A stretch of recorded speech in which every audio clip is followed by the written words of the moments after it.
হীৰা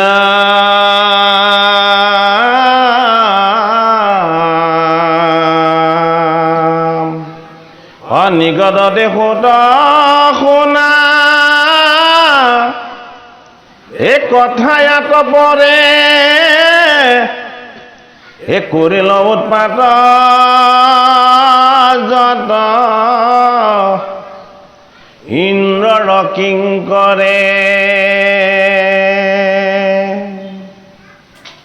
এ তথাপি নুঠিল ক্ৰোধ মিকন্দু পুত্ৰৰ অনাহিত আশ্চৰ্যয়ে কান্ত ভকত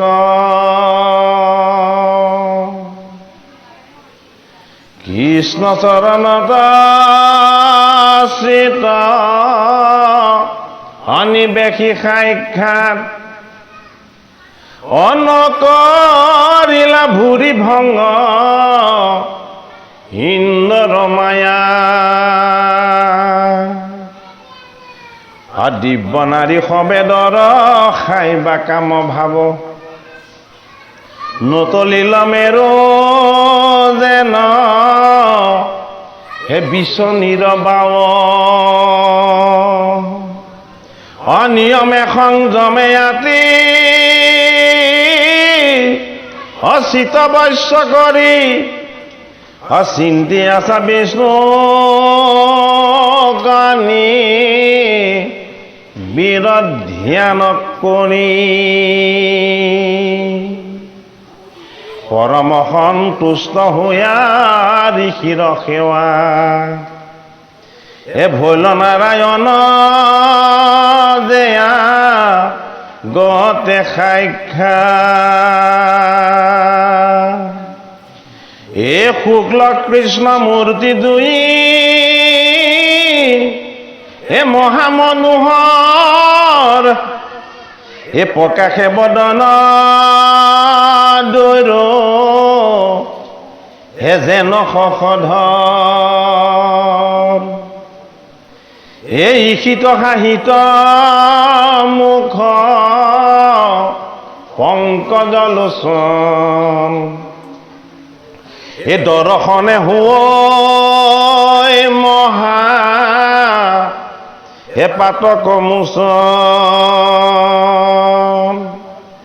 চাৰু চতুৰ্ভুজ দুইৰ বলিত সমান কৃষ্ণ সাৰ চৰ্ম দেখো ৰেৰত পৰিধান হে দণ্ড কমণ্ডল আখ মালাই আছে গলে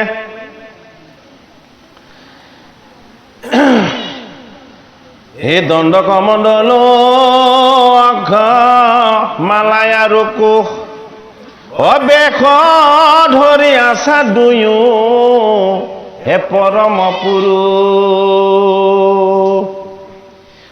বান্ধিছা মেখলা কতি তক আউৰি এ কান্ধে নৱগুণ দৈৰ হে অজিন উত্তৰী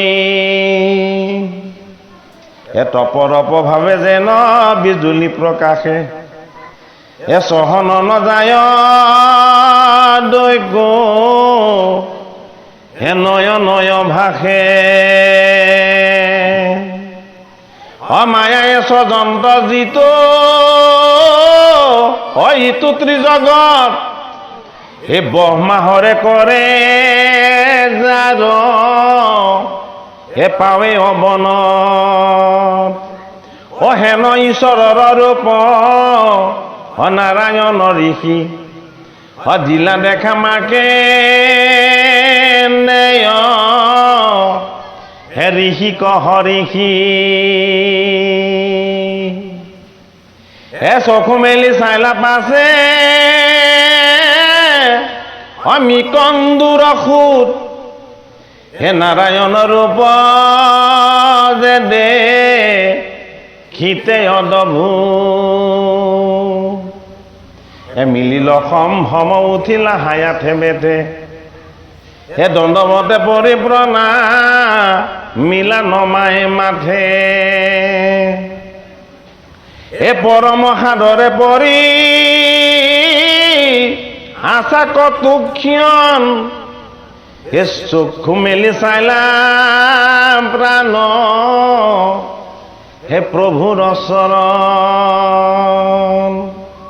অ দেখিলা পাৱৰে পৰা হে বয়ন নয়ন হে জোৰাইল অমৃত পৰি হে যেন তনু মন দ্ৰবিল হৃদয় ভৈল ৰোমাঞ্চ শৰীৰ অধাৰায়ে নিগৰে দয়ো হে নয়নৰ নীৰ হে উপজিল প্ৰেম ভাৱ হে পৰম হৰিষি হে আউৰ চাহিবাক দৈগ হে নপাৰন্তৰিষি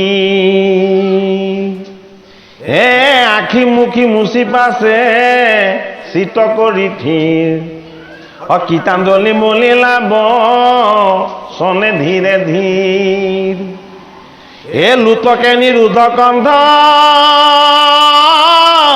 হে বাক্য গদগদ হে নমো নমো দয়ো ঈশ্বৰৰ পাদ পদ্ম আসনে বসাইলা দৈক ভৈলা নম্ৰ ভাৱ হে লৈলা পাদু নগ দৈৰ হে পখালিয়া পাও হে পাদ্য অৰ্ঘ নৈবেদ্য দনে পুষ্পে গণে হে অৰ্চিলা চৰণ দৈৰ হে অনেক পৱন হে সুখে বসি আছা যেন দুই পূৰ্ণ কাম দেখি মাকে নাই হে কৰিলা প্ৰণাম ধৰি কীৰ্তঞ্জলি জানো পাৰি আছে ঋষি হুয়া অৱনত দতি হে বুলিলা হৰিষি হে কৰো তুতি কি মতে তুমি সে নিজ আয়ু তোমাৰে সে কৃপাতে চাৰে প্ৰাণবায়ু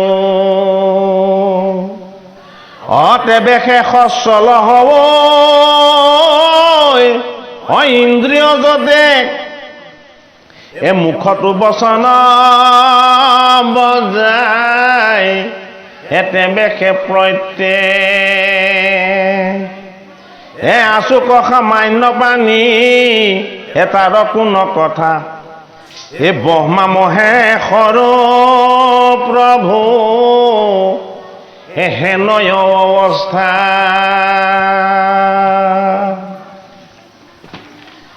হে ৰাম দাৰুৰ পুতলি যেন যত জীৱ আমি যেন চাহি ফুৰোৱাটো মিশে যন্ত্ৰ আমি তথাপিতো কায় বাক্য হে মনে যিটো জনে হে তোমাকে সেৱা কৰে একান্ত যতনে তাহাৰে সে হোৱা তুমি হে পৰম বান্ধৱ নাহি তাত পৰে বন্ধু হে তোমাৰ মাধৱ ভাগৱত শাস্ত্ৰৰ দ্বাদশ স্কন্ধ ভাগৱত ভগৱন্তৰ মস্তক অথবা কি ভাগৱতৰ 10 লক্ষণৰ আটাইতকৈ 10 নম্বৰ শেষৰ যিটো লক্ষণ সেই লক্ষণটো হ'ল আশ্ৰয়। 9ম লক্ষণটো হ'ল কি মুক্তি বা মহামুক্তি।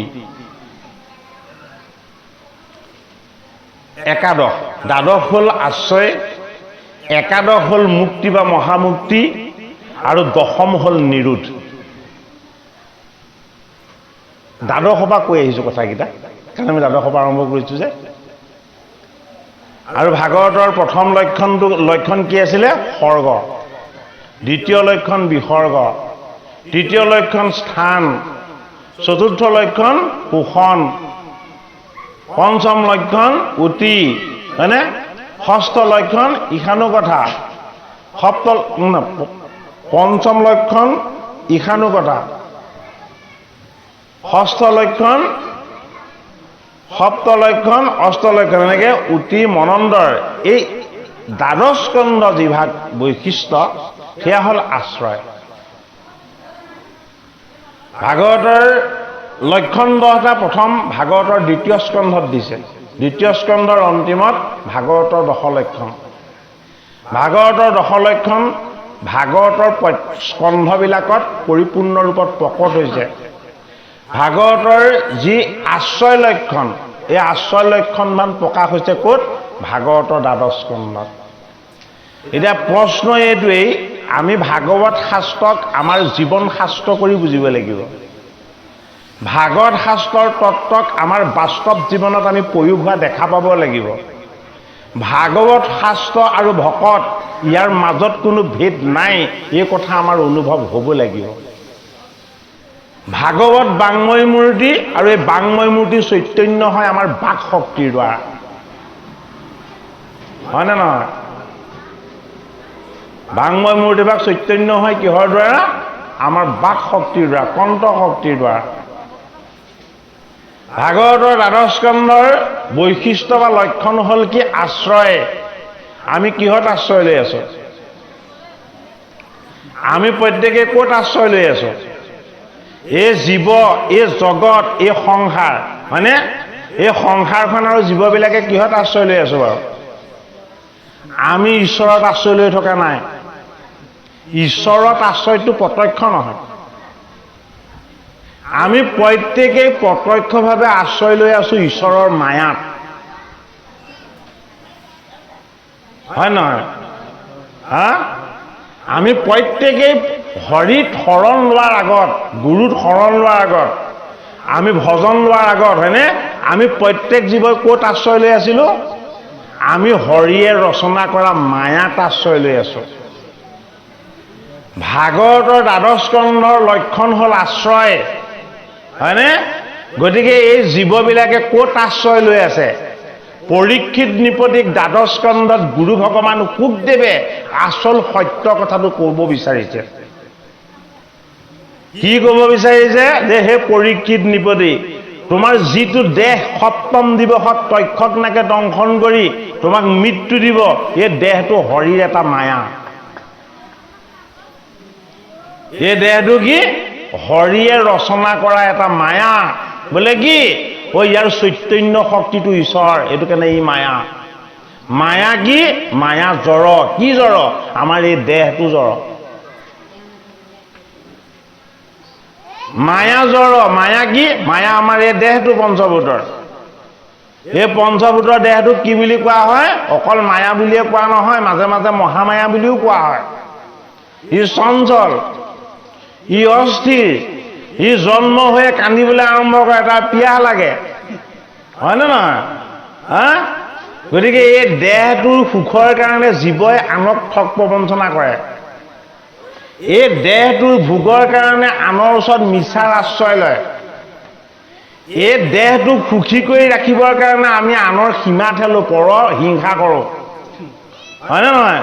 কোনোবাজনে কিবা এটা উপযুক্ত কৰ্ম কষ্ট কৰি পাব লাগে, আমাৰ দেহৰ সুখৰ কাৰণে আমি তেওঁক বঞ্চিত কৰিব বিচাৰোঁ, হয়নে? গতিকে ভাগৱতৰ দ্বাদশ স্কন্ধত দিছে কি? হৰিৰ ঈশ্বৰৰ আশ্ৰয় তত্ত্ব। এই ঈশ্বৰে ক'ত আশ্ৰয় লৈছে? ঈশ্বৰে আশ্ৰয় লৈছে মায়াত। যদি মায়াত আশ্ৰয় লোৱা ঈশ্বৰজনক যদি আমি বুজিবলৈ হয়, ভাগৱতৰ দ্বাদশ স্কন্ধত দিছে কি? মাৰ্কেন্দ্ৰেয় ঋষিৰ মায়া দৰ্শন। এই মাৰ্কেন্দ্ৰেয় ঋষি মিকন্দুৰ তনয়, এই মাৰ্কেন্দ্ৰেয় ঋষি তপস্বী, সাধু, সন্ত, মহন্ত, শান্ত আৰু প্ৰশান্ত। এইজন ঋষি শ্ৰেষ্ঠই বুজাব বিচাৰিলে এই জগতৰ জীৱ সমস্ত। মাৰ্কেন্দ্ৰেয় সেইটো কাৰণে ঈশ্বৰৰ অৱতাৰ বুলি কোৱা হয়। ধৰ্ম আৰু মূৰ্তিৰ গৃহত জন্ম লোৱা নৰ আৰু নাৰায়ণক তেওঁ যেতিয়া হৃদয়ত উপাসনা কৰিলে নৰ আৰু নাৰায়ণে তেওঁ সন্মুখত আহি দিব্য ৰূপ লৈ তেওঁক দৰ্শন দিলে। লগে লগে নৰনাৰায়ণ ঋষিক তেওঁ স্তুতি কৰিছে যে হে চৈতন্য ঈশ্বৰ, তুমি কিমান কৃপাময়, তুমি ধৰ্ম আৰু মূৰ্তিৰ সন্তান হৈ যদিও জন্ম লৈছিলা, তোমাৰ জন্ম মৃত্যু নাই। মই এই জীৱনত তোমাৰ চৰণ দৰ্শনৰ ইচ্ছা কৰি তপস্যা কৰিছিলোঁ, সাধনা কৰিছিলোঁ, ব্ৰত পালন কৰিছিলোঁ আৰু মই তোমাৰ নাম গুণ হৃদয়ত একান্তভাৱে জপ কৰিছিলোঁ। মোৰ কঠোৰ তপস্যা দেখি ইন্দ্ৰই ভয় খাইছিল তাৰ স্বৰ্গ ৰাজ্যখন হেৰাব বুলি। যি ইন্দ্ৰই তুমি তপস্যা কৰোঁতে তোমাৰ তপস্যা ভংগ কৰিবলৈ আহি তেওঁ লাজত ঘূৰি গ'ল, সেইজন ইন্দ্ৰই মোৰো তোমাৰ তপৰূপী সাধনা ভংগ কৰিবলৈ আহি বাৰ বাৰ উলটি মোৰ সাধনা ভংগ কৰিব নোৱাৰি তেওঁ ঘূৰি গ'ল। আৰু শেষত ইন্দ্ৰই মোৰ চৰণত আশ্ৰয় লৈ ক'লে, হে মিকন্দুৰ তনয় মাৰ্কেন্দ্ৰেয়, আপুনি ঋষিৰ ভিতৰত শ্ৰেষ্ঠ। ভকতক কেতিয়াও কোনেও তপস্যা ভংগ কৰাব নোৱাৰে। মোৰ ভুল হৈছিল, মই আপোনাৰ দৰে ঋষিৰ তপস্যা ভংগ কৰাবলৈ যত্ন কৰিব নালাগে। মই আপোনাৰ তপস্যাক আচলতে সেৱা কৰিব লাগে। ধৰ্মৰ প্ৰথম পদ হ'ল কি? তপ। এই তপৰ আচৰণ শুদ্ধকে কোনে কৰে? তপস্বীসকলে কৰে। এই তপস্বী ঋষিসকলৰ ভিতৰত এজন হ'ল মাৰ্কেন্দ্ৰেয় ঋষি। এই মাৰ্কেন্দ্ৰেয় ঋষিৰ ভগৱন্ত ঈশ্বৰ প্ৰভুৰ কৃপাত নৰৰ ৰূপত আৰু নাৰায়ণ ৰূপত দুই দিব্য মূৰ্তিৰ ৰূপত হৰি দৰ্শন হ'ল। হৰি দৰ্শন পোৱাৰ পাছত তেওঁ আনন্দত কান্দিছে আৰু ইষত ইষত হাঁহিছে।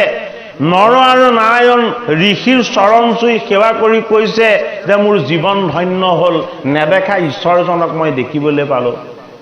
মোৰ জীৱন ধন্য হ'ল, এই ভগৱত মূৰ্তি ঈশ্বৰ আপোনাসৱৰ চৰণ ধুৱাই চৰণৰ জল মই শিৰত ল'বলৈ পালোঁ। মোৰ জীৱন ধন্য হ'ল যে যি ঈশ্বৰক কোনেও দেখা নাপায় আপোনাসৱে আহি কৃপা কৰি মোক সন্মুখত দেখা দিলে।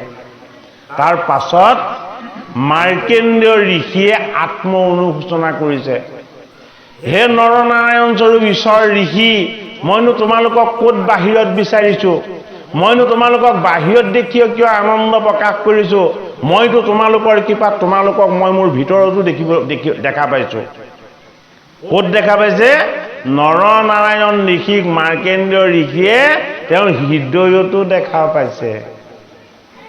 প্ৰথমতে সন্মুখত দেখা পাইছিলে, হৃদয়ত কেনেকে দেখা পালে আমাক পদত কৈ দিলে, বোলে তোমালোক মোৰ প্ৰাণ হৈ আছা। এই প্ৰাণৰ তত্ত্বই হ'ল তোমালোক নৰনাৰায়ণ। এই প্ৰাণৰ তত্ত্বৰে সৈতে তুমিয়ে আমাক প্ৰতিপালন কৰি আছা, কিন্তু আমি অজ্ঞানবশত মায়াৰ ভ্ৰমবশত আমি তোমাক নেজানো। হে জগতৰ ঈশ্বৰ নাৰায়ণ, মই যে তোমাক স্তুতি কৰিছিলোঁ, মোৰ কণ্ঠশক্তি তোমাৰেই। মাৰ্কেন্দ্ৰেয় ঋষিয়ে কৈছে এই কথাখিনিকে সুতমুনিয়ে শৌনকাদি সহস্ৰ ঋষিক নৈমিষ ক্ষেত্ৰত কৈছে, আৰু এই অমৃতময় ভাগৱত কথা পাণ্ডৱৰ নাদি পৰীক্ষিতক গুৰু ভগৱান শুকে গংগাৰ পাৰত কৈছে। গতিকে সত্ৰ মানেনো কি? গংগাৰ পাৰ মানেনো কি? গংগা স্নান মানেনো কি? যদি 7 বাৰ ভাগৱত শ্ৰৱণ কীৰ্তন কৰাৰ পাছতো সত্ৰ মানে কি, গংগাৰ পাৰ মানে কি, সেই কথাৰ অৰ্থই নাজানে, তেতিয়াহ'লে আমি ভাগৱত শ্ৰৱণ কীৰ্তন কৰি কি শিকিম? কি বুজিলো বুলি আমি ক'ম? নহয়নে বাৰু? সাত্বিক ভাৱ ভক্তি আৰু শ্ৰদ্ধাৰে সৈতে ঈশ্বৰৰ চৰণ সেৱা কৰিবৰ নিমিত্তে য'ত ভকত বৈষ্ণৱ সাধু সন্ত মহন্তই একত্ৰ হৈ হৰিৰ গুঞ্জক লীলাৰ শ্ৰৱণ কীৰ্তনৰ আনন্দৰ ভাগ লৈ সকলো হৰিময় হৈ যায়, সেই ঠাইৰ নাম হ'ল সত্ৰ। সেইটো কাৰণে সুতমুনিয়ে সত্ৰ পাতিছে ক'ত? নৈমিষ ক্ষেত্ৰত। 28 সহস্ৰ ঋষি আৰু সুতমুনিৰ লক্ষ্য এটা। কি লক্ষ্য? যে আমি ভগৱান কৃষ্ণৰ অমৃত পান কৰিম। এই ভগৱান কৃষ্ণৰ অমৃত হ'ল ভাগৱত। এই ভাগৱত অমৃত আমি পান কৰিম। কেনেকে পান কৰিম?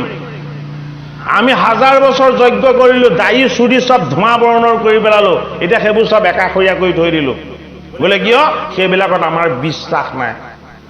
য'ত আমাৰ বিশ্বাস নাই আমি সেইটোকে কৰি আছিলোঁ, গতিকে আমাৰ ভুল হৈছিলে।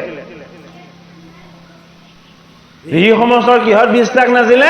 যজ্ঞত বিশ্বাস নাছিলে। 12 জন বৈষ্ণৱৰ বিশ্বাস ক'ত আছে? কেৱল ভগৱানৰ নামত আছে। 12 বৈষ্ণৱৰ বিশ্বাস ভগৱন্তৰ নামত, আৰু বেদজ্ঞ ব্ৰাহ্মণসকলৰ বিশ্বাস ক'ত? বেদৰ কৰ্মকাণ্ড, যজ্ঞ, তপস্যা, সাধনা এইবিলাকত। ভাগৱতৰ 6ষ্ঠ স্কন্ধত এই কথা আমাক বুজাই কৈছে। কোনে কৈছে? ধৰ্মৰ ৰজা যমে কৈছে। কাক? তেওঁ যমদূত 3 জনক। যে হৰিৰ নামৰে যদি ইমান মহিমা আছে, তেতিয়াহ'লে ঋষিমুনিসকলে তপস্যা, যোগ সাধনা কৰি কিয় মৰিছে? তেতিয়া যম ৰজাই হাঁহি হাঁহি কৈছে, হৰি নামৰ ভাগ ঋষিক দিয়া নাই, মুনিক দিয়া নাই, তপস্বীক দিয়া নাই। কাক দিছে? কেৱল 12 জন বৈষ্ণৱক দিছে। কিঞ্চিত কিঞ্চিত। এই 12 জন বৈষ্ণৱেহে হৰি নামৰ মহিমা আৰু তত্ত্ব মৰ্ম অকণমান হৰি কৃপাত লাভ কৰিছো। বাকী ঋষিমুনিয়ে এই বস্তু ভাগ পোৱা নাই। বোলে কেতিয়া পাব? বোলে যেতিয়া ভগৱান কৃষ্ণৰ কৃপা হ'ব। ভগৱান কৃষ্ণৰ যেতিয়া কৃপা হ'ব, তেতিয়া যজ্ঞ কৰি কৰি দাড়ি চুলি ধোঁৱা বৰ্ণৰ কৰি দিয়া ঋষিসকলেও এই ভাগৱত অমৃত পান কৰিবলৈ পাব। ভাগৱতৰ 1ম স্কন্ধ আৰম্ভ হৈছে কিহেৰে? সুত শৌনক সংবাদেৰে। কোনে শুনিব বিচাৰিলে এইবাৰ ভাগৱত? যজ্ঞ কৰি কৰি দাড়ি চুলি ধোঁৱা বৰ্ণৰ কৰি দিয়া যজ্ঞৰ সাধক ব্ৰাহ্মণ ঋষিসকলে। গতিকে ভাগৱতত আশ্ৰয় লৈছে কলি আৰম্ভ হোৱাৰ লগে লগে কোনে? ঋষিয়ে, মুনিয়ে, ব্ৰাহ্মণে, তপস্বীয়ে, হয়নে বাৰু? গতিকে এই ভাগৱত ভগৱন্তৰ চৰণৰ অবিহনে আমি যদি বেলেগ যাগ যজ্ঞ পূজা পাতল বলি বিধান আমি যদি এইবিলাক কৰ্মত বিশ্বাস ৰাখি পঢ়ো, মাৰ্কেন্দ্ৰ ঋষিৰ মায়া দৰ্শন, হৰি দৰ্শন নহ'ব। কি দৰ্শন হ'ব? মায়া দৰ্শন হ'ব। তোমাৰ মায়ায়ে মন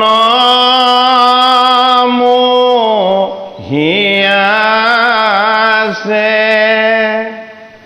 হৰি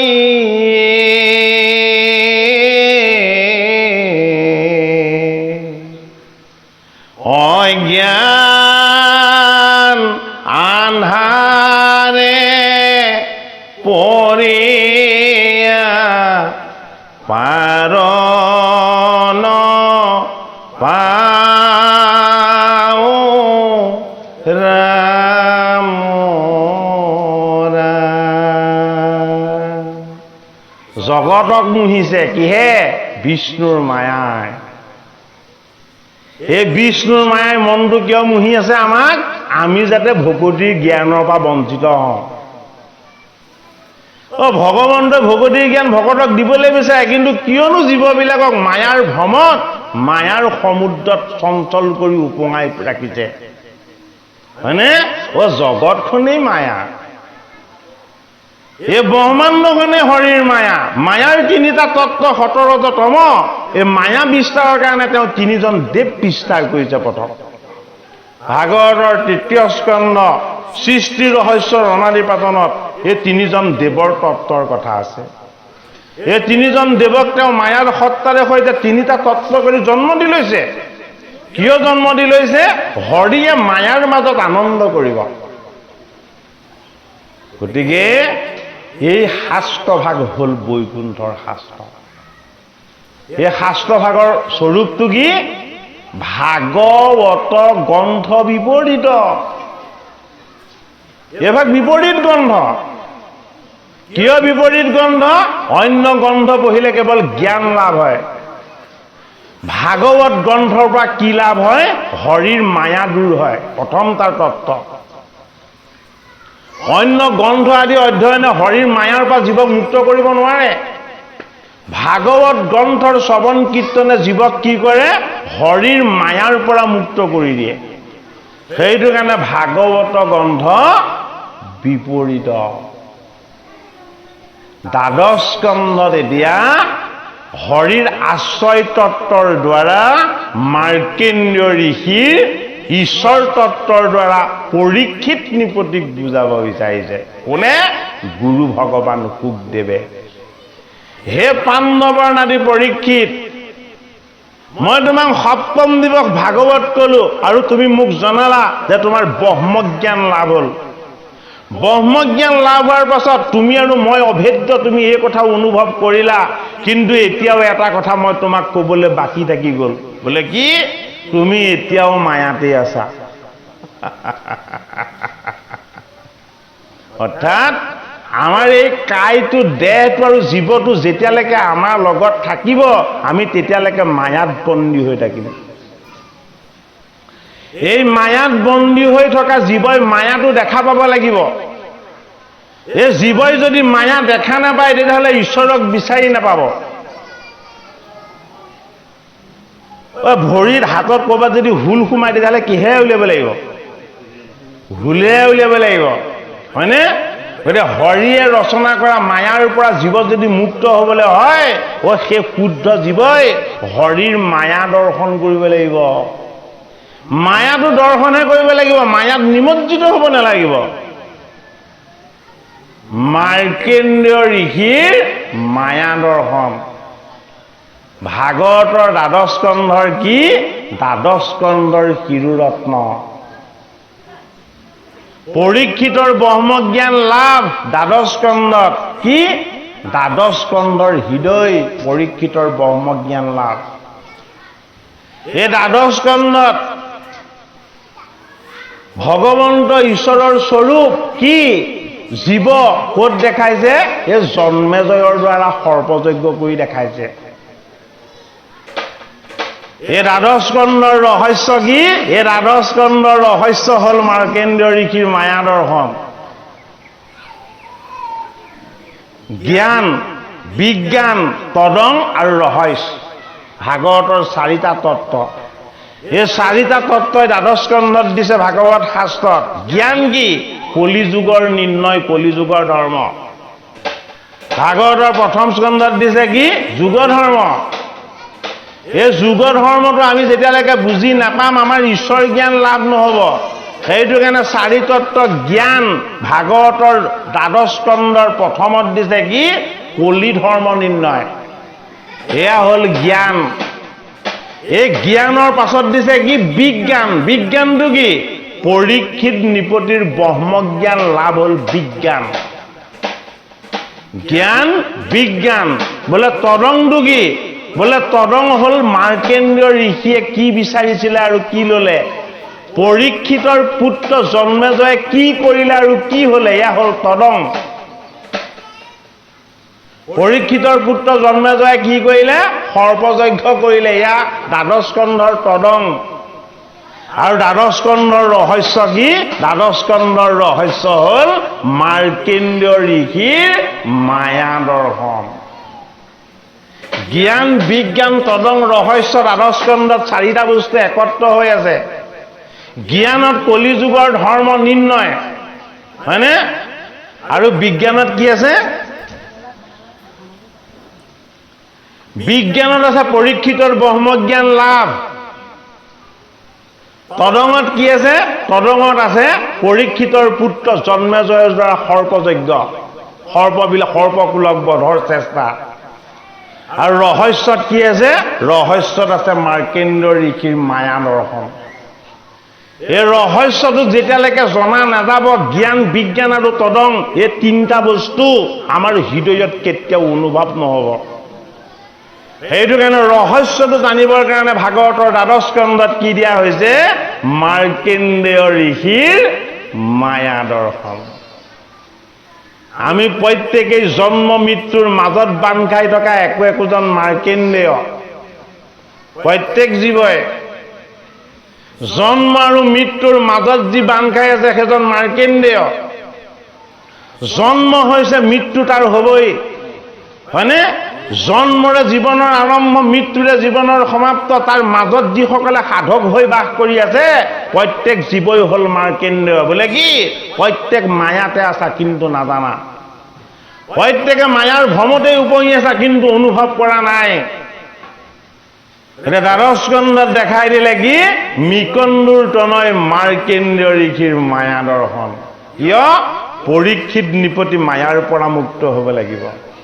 গুৰু ভগৱান শুকদেৱে ভাগৱতৰ দ্বাদশ স্কন্ধত পাণ্ডৱৰ নাতি পৰীক্ষিতক তেওঁৰ শিষ্যক হৰিৰ মায়াৰ পৰা যদি মুক্ত কৰি থৈ নাযায় তেতিয়াহ'লে জীৱ কেতিয়াও উদ্ধাৰ নহ'ব।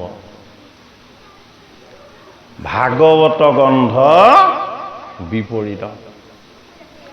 কাহিনীৰে কেৱল জানিলে নহ'ব, ইয়াৰ আধ্যাত্মিক তত্ত্ববিলাকৰ দ্বাৰা আমি ভাগৱত শাস্ত্ৰক আমি হৃদয়ংগম কৰিবলৈ অনুশীলন কৰিব লাগিব। আৰু ইয়াৰ এক পৰিক্ৰমা হিচাপে আমি বিগত যোৱা এক মাহ ধৰি ভাগৱতৰ প্ৰথম স্কন্ধৰ খুদ শৌনক সংবাদৰ পৰা ভাগৱতৰ আধ্যাত্মিক বিশ্লেষণ আৰম্ভ কৰিছোঁ। আপোনালোকে সন্ধ্যা 7টা বজাৰ পৰা আৰম্ভ হয় ভকত বৈষ্ণৱ গ'লে অমৃত পান কৰিবলৈ যাব পাৰিব। নলবাৰী গাঁৱৰ নামঘৰত চলি আছে। ইতিমধ্যে তৃতীয় স্কন্ধৰ অনাদি পাতনৰ 10 নম্বৰ ভাগ পাঠ পৰ্যালোচনা সমাপ্ত হৈছে। ভাগৱতৰ ঈশ্বৰ তত্ত্বৰ কথা আমি তাত্ত্বিকভাৱে যিদিনাখনলৈকে আমি ভালদৰে হৃদয়ংগম কৰিব নোৱাৰিম তেতিয়ালৈকে ভাগৱত ভগৱন্তৰ কৃপাৰ আমি পাত্ৰ কেতিয়াও হ'ব নোৱাৰিম। দ্বাদশ স্কন্ধৰ ৰহস্য তত্ত্ব কি? আশ্ৰয়। এই জগতৰ সমস্ত জীৱই আশ্ৰয় লৈ আছে হৰিৰ মায়াত। হৰিয়ে মায়াৰ দ্বাৰা 3জন দেৱতা ৰচনা কৰিছে, ত্ৰিদেৱ, হয়নে নহয়? এই 3জন দেৱতাৰ 3টা তত্ত্বই সৃষ্টি, স্থিতি আৰু লয়। পৰীক্ষিত নৃপতিয়ে সুখদেৱ ভগৱানক সেইটো প্ৰশ্নই সুধিছিলে যে জগতৰ হৰিয়ে এই ব্ৰহ্মাণ্ডখন কেনেকৈ সৃষ্টি কৰিছে, এই ব্ৰহ্মাণ্ডখন তেওঁ কেনেকৈ সৃষ্টি কৰিছে, কেনেকৈ পালন কৰিছে আৰু কিদৰে সংহাৰ কৰে, সৃষ্টি, স্থিতি আৰু লয় এই 3টা কাৰ্য কেনেকৈ হয়, হে গুৰু ভগৱান আপুনি মোক জনাওক। যদি আমি সৃষ্টিৰ ৰহস্য নাজানো, আমাৰ জন্ম মৃত্যু আৰু ঈশ্বৰৰ কৃপাৰ কথা যদি আমি নাজানো তেতিয়াহ'লে আমি জন্ম ধৰা সাৰ্থক হ'ব জানো? নহয়। গতিকে ভাগৱত অমৃত আপোনালোকে পান কৰিবলৈ আহিছে। আমি প্ৰত্যেকেই জন্ম আৰু মৃত্যুৰ মাজত বাস কৰি থকা একোজন মাৰ্কেণ্ডেয়। 84 লক্ষ জুনি জন্ম লৈ আমি নৰ শৰীৰ পাইছোঁ। আমি প্ৰত্যেকেই সাধক, প্ৰত্যেকেই উপাসক, হৰিৰ কৃপাৰ আমি পাত্ৰ হ'ব পাৰিছোঁ। সেইটো কাৰণে এই নৰকনো পাইছোঁ। যদি ভগৱন্ত বাবে আমাক কৃপা নকৰিলেহেঁতেন, আমাৰ ইটৰ পানী কৰি জন্ম দিলেহেঁতেন, কীট পতংগ কৰি জন্ম দিলেহেঁতেন, 3 তৰু লতিকা বিৰিখ কৰি জন্ম দিলেহেঁতেন, ভগৱন্ত প্ৰভুৰ পৰম কৃপা। বোলে কি? আমাক নৰ শৰীৰ দি জন্ম দিছে। এই নৰ শৰীৰ পাই যদি আমি আমাৰ মাজত থকা হৰিৰ মায়া, আমাৰ মাজত থকা হৰিৰ চৈতন্য তত্ত্ব এইবিলাকক যদি আমি হৃদয়ংগম কৰিব নোৱাৰো, মাৰ্কেণ্ডেয় ঋষিৰ মায়া দৰ্শন হৈ থাকিব, ঈশ্বৰ দৰ্শন কেতিয়াও নহ'ব। হে তলৈক্য ৰক্ষাৰ হে উপজয় প্ৰীতিৰ স্নেহ, হে কেৱলে পুত্ৰ অনাহিকে আপোন পৰ, হে তোমাৰ অসীমত, হে যেই সেই মতে ভজে কণীয়া নিশ্চয়, হে বোলা তাক সুহৃদয়ে তেকে কৃপাময়,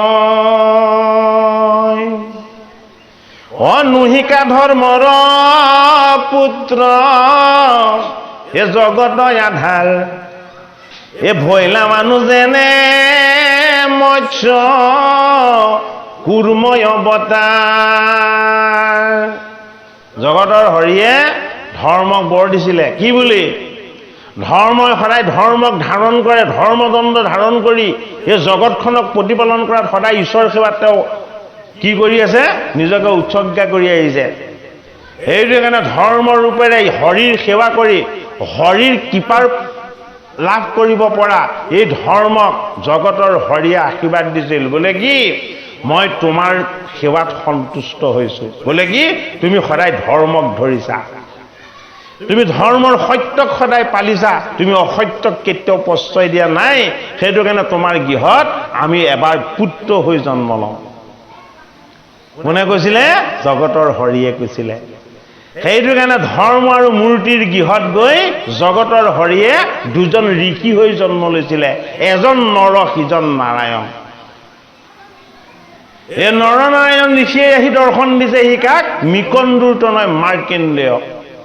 মাৰ্কেন্দ্ৰেয় তেতিয়া কি বুলি কৈছে যে হে জগতৰ ঈশ্বৰ, আপোনাৰ অনন্য ৰূপ, আপুনি ধৰ্মস্বৰূপ ঈশ্বৰৰ তত্ত্বক ধাৰণ কৰা ধৰ্ম শক্তি। এই ধৰ্ম শক্তিৰ কাৰণে আপুনি ধৰ্মৰ পুত্ৰ হৈ জন্ম লৈ দেখুৱাইছে। আপুনি কি? আপুনি প্ৰত্যেক জীৱৰ লগত থকা আত্মসংযম, সেইটো কাৰণে আপুনি কুৰ্ম অৱতাৰ ধাৰণ কৰিছে। কুৰ্মৰ পদকেইটা তললৈ ঢাকি ৰাখে নাই? মূৰটো ভিতৰলৈ সোমোৱাই ৰাখেনে নাই? হয় নে নহয়? হয়, আমাৰ ইন্দ্ৰিয়বিলাক কি হৈ থাকে? বাহিৰৰ ফালে দৌৰি থাকে নে নাথাকে? আমাৰ ইন্দ্ৰিয়বিলাক বাহিৰৰ ফালে ঘোঁৰাৰ নিচিনাকৈ দৌৰি থাকে নে নাথাকে?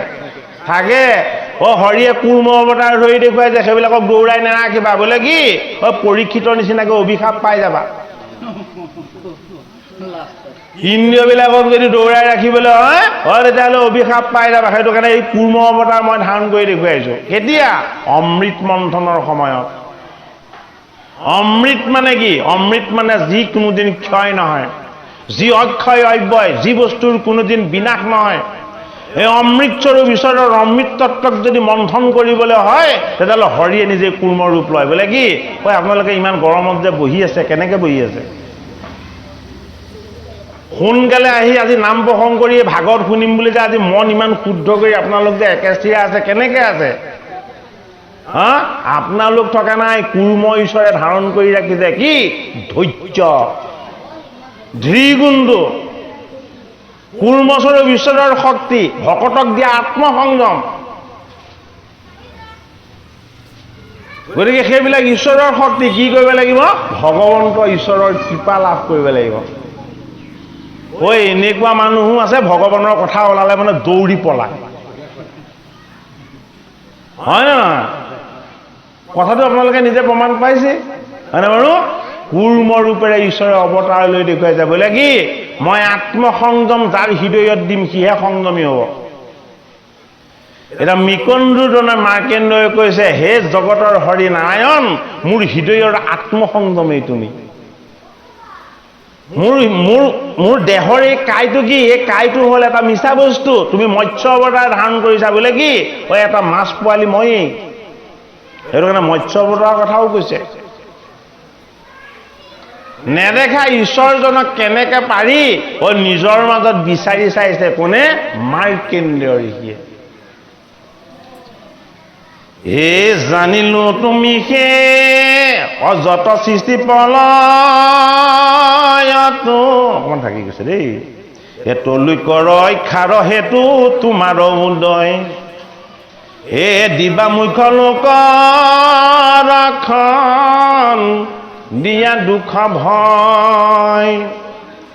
অযত সৃষ্টি প্ৰলয়তো মাত হন্তে মিলে, যেন জাল পাতিয়া কৰে দুনাই গিলে।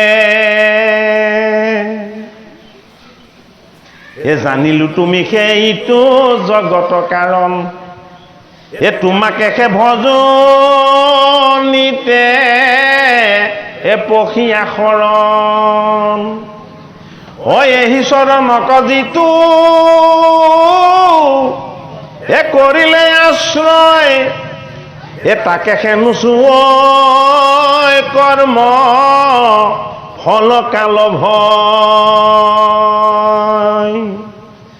বেদতাত পৰ্যজানে যত মহামুনি, এহি চৰণৰ মাত্ৰ কথা থাকে শুনি। আকেশে অৰ্চনা কৰে আকেশে প্ৰণাম, এহি চৰণৰ মাত্ৰ স্মৰৈ গুণনাম। যেন মতে পাওঁ আকৌ সে পৰমাৰ্থ, আতপৰে নজানো পৰ পুৰুষাৰ্থ। তোমাৰ কথাই খেমিলে ব্ৰহ্মাৰ বিঘাত, সত্য লোক পৰ্যন্তে লৰ নেৰাই হাত। ভাগৱত সেইটো কাৰণে প্ৰথম স্কন্ধৰ পৰা শুনিব লাগিব। নহ'লে দ্বাদশ স্কন্ধৰ কথা বুজি নাপাব। সেইটো কাৰণে ভাগৱতৰ প্ৰতিটো স্কন্ধত কি কথা ক'ত কেনেকৈ আছে আমি সেয়া ভালদৰে শ্ৰৱণ কীৰ্তন কৰি কৰি আমি প্ৰতিটো কথাই আমি হৃদয়ংগম কৰি ল'ব পাৰিব লাগিব। তেতিয়া কি হ'ব? তেতিয়া ঈশ্বৰ দৰ্শন হ'ব। আমি নেদেখা ঈশ্বৰজন ক'ত আছে? ভাগৱততে প্ৰকাশ হৈ আছে। সেইটো কাৰণে মাৰ্কেন্দ্ৰ ঋষিয়ে কি দৰ্শন কৰিছে? মায়া দৰ্শন কৰিছে, ঈশ্বৰ দৰ্শন কৰা নাই। তত্ত্বটো চাওক, মাৰ্কেন্দ্ৰ ঋষিয়ে মায়া দৰ্শনহে কৰিছে, ঈশ্বৰ দৰ্শন কৰা নাই। ঈশ্বৰ দৰ্শন কাৰ হ'ব? যি দ্বাদশ স্কন্ধ ভাগৱতৰ ঈশ্বৰ তত্ত্বক হৃদয়ংগম কৰি ল'ব পাৰিছে, যি দ্বাদশ স্কন্ধ ভাগৱতৰ প্ৰতিটো কথাই হয়নে তদং ৰূপেৰে তত্ত্বৰূপেৰে অনুভৱেৰে গভীৰভাৱে ল'ব পাৰিছে হয়নে, সেইজনৰ হৃদি পদ্মত ঈশ্বৰ প্ৰকাশ হ'ব। এতিয়া কি বুলি ক'লে? মাৰ্কেন্দ্ৰ ঋষিৰ হৃদয়ত ঈশ্বৰ প্ৰকাশ হৈছে। ঈশ্বৰ প্ৰকাশ হোৱাৰ কাৰণে তেওঁ কি বুলি ক'লে? যে হে জগতৰ হৰি নৰনাৰায়ণ ঋষি, হে জগতৰ হৰি নাৰায়ণ, মইনো তোমাক কি বুলি স্তুতি কৰিম, মইনো তোমাৰ গুণ কিদৰে কীৰ্তন কৰিম, যে তোমাৰ কৃপাৰ বলতেই ব্ৰহ্মা বিষ্ণু আৰু মহেশ এই তিনিজন দেৱতা বৰ্তি আছে। সেইটো কাৰণে কি বুলি কৈছে? আমিতো জীৱ লোকত আছো, এই মায়া লোকত আছো, হয়নে নহয়? তেওঁলোক ক'ত আছে? তেওঁলোক সত্য লোকত আছে। সত্য লোকত কোন আছে? সত্য লোকত তিনিজন দেৱতা আছে। সত্য লোকৰ তলত কাৰ ৰাজ্য? সত্য লোকৰ তলত সিদ্ধগণৰ ৰাজ্য, হয়নে নহয়? মুনিসকলৰ ৰাজ্য, তেওঁলোকৰ তলতহে ইন্দ্ৰৰ স্বৰ্গৰ ৰাজ্য, হয়নে? গতিকে সত্য লোকৰ প্ৰথমত কোন আছে? প্ৰথমত আছে ব্ৰহ্মাৰ ৰাজ্য, ব্ৰহ্মলোক। ব্ৰহ্মলোকৰ ওপৰত কাৰ ৰাজ্য আছে? ব্ৰহ্মলোকৰ ওপৰত আছে হৰৰ ৰাজ্য, শিৱলোক, হয়নে? হৰৰ ৰাজ্যৰ ওপৰত কি আছে? হৰৰ ৰাজ্যৰ ওপৰৰ পৰা আছে বিষ্ণুলোক। বিষ্ণুলোক মানে কি? বিষ্ণুলোক মানে বৈকুণ্ঠ। এক সত্য লোকত তিনিটা তত্ত্ব আছে। এটা হ'ল ব্ৰহ্ম তত্ত্ব, ব্ৰহ্মা। এটা হ'ল প্ৰলয় তত্ত্ব, সংসাৰ তত্ত্ব, হৰ, আৰু ইটো কি? প্ৰতিপালন তত্ত্ব হ'ল বিষ্ণু। সেইটো কাৰণে বিষ্ণুৰূপী প্ৰতিপালনৰ পৰমাত্মাৰ পৰম তত্ত্ব ক'ত? বৈকুণ্ঠত। এই কথাটো কোনে কৈছে? মাৰ্কেন্দ্ৰ ঋষিয়ে নৰনাৰায়ণ ঈশ্বৰক কৈছে যে আপুনিয়েই মালিক, আপুনিয়েই গৰাকী, আপোনাৰ ইচ্ছাতে তিনিজন দেৱ সৃষ্টি হৈছে, সত্য লোক নিৰ্মাণ হৈছে, এদিন এই সত্য লোকৰো বিনাশ হয়। গতিকে মোৰ দৰে মাৰ্কেন্দ্ৰ ঋষিৰ এদিন মৃত্যু হ'ব। পৰীক্ষিত নৃপতি সুখদেৱ ভগৱানে কৈছে, হে পৰীক্ষিত, তুমি মৃত্যুমুখী জীৱ, মৃত্যু আহিবই, জন্ম মানে মৃত্যু। গতিকে এই সত্যক তুমি ধৰ্মৰূপে প্ৰতিপালন কৰিবলৈ অনুশীলন কৰা। হে ৰাম বেদতাত বজ জানে যত মহামুনি, এই চৰণৰ মাত্ৰ এ কথা থাকে শুনি, ইয়াকে সেৱৰ চনা কৰে, ইয়াকে সে প্ৰণাম, এই চৰণৰ মাত্ৰ এ স্মৰৈ গুণ নাম, যেন মতে পাওঁ আকৌ ইহে পৰমাৰ্থ, হে আতপৰে নজানো পৰ পুৰুষাৰ্থ, তোমাৰ কথাকে মিলে ব্ৰহ্মাৰো বিঘাত, সত্য লোক পৰ্যন্তে কালৰ নেৰাই হাত, এ সামান্য পানীৰ কৈব কিবা কথা, কাল সৰ্পে দংশী মাৰৈ যায় যথা তথা, এ তুমি মুখ্য মূৰ্তিৰে হে চৰণ সেৱাত, হে জানো লোক নিশ্চয় কালৰ নেৰাই হাত, জগত উদ্ধাৰে তোমাৰ ৰেখে সেৱা স্বামী, আতপৰে কুশল ন জানো আৰু আমি, মিছা দেহ গেহ কৰৈ পৰময়া কুল, হে আকৌ এদি ভজুক তোমাৰ পদমূল হে তুমি শেষ ৰূপমান সবে মায়া পথ হে প্ৰাণ প্ৰভু আমাক ৰিউ মনোৰথ যদ্যপি পৰম গুৰু তুমি সেয়া পোনে লীলায়ে ধৰা হাতিনি মূৰ্তি তিনি গুণে এ তথাপি ভকতে ভজে সাত্বিক মূৰ্তি এ গুচৈ দুখ মিলৈ সুখ মুখ্যটো অধিক মূৰ্তি দিদাংগী সত ৰজতম ভকতে কাক ভজে সাত্বিক মূৰ্তি কি সাত্বিক মূৰ্তি হ'ল বিষ্ণু হে আন মূৰ্তি নোৱাৰন্ত দুখ খণ্ডিত অকৰন্ত নিচ ছিদ্ৰ দেখিলে কিঞ্চিত তুমি সুবচন প্ৰভু দেৱতা নিচল তোমাৰে সেৱা সাধে পৰম কুশল ঈশ্বৰৰ ৰূপ বুলি হে আনকন মানে হে নাৰায়ণ মূৰ্তিক ভকতে প্ৰিয় মানে যাহাক ভজিলে বৈকুণ্ঠত হয় থিতি এ তথা তেখে নাহিকে কালৰ হন্তে ভীতি লোকৰ ভিতৰ হন্তে এ তথাপি বিশেষ এ কদাচিতো নাহি তাত কালৰ প্ৰৱেশ আছৈ যদি মহা ভাগ্য ভৰিপুৰ এ তথাপিতো আত্মা সুখ তাতে সে প্ৰচুৰ অহিতো বৈকুণ্ঠক পাৱ যাহাৰ সেৱাত এ নমোহেন ভগৱন্ত তোমাক সাক্ষাৎ পৰম পুৰুষ বিশ্বৰূপ ব্যাপী ব্ৰহ্ম হে নমো নমো নাৰায়ণ ঋষি নৰোত্তম